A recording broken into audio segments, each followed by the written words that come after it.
This is more than a wedding. It is a union of families, a conversation with ancestors, and a celebration of identity.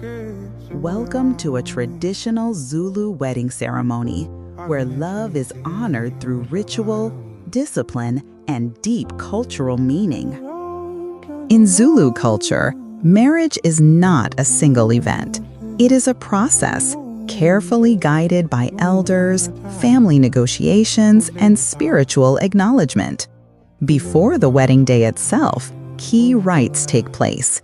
Each one prepares the couple, especially the bride, for adulthood, responsibility, and womanhood. One of the most important of these rites is umemulo. In Zulu culture, marriage is not a single event. It is a process, carefully guided by elders, family negotiations, and spiritual acknowledgement.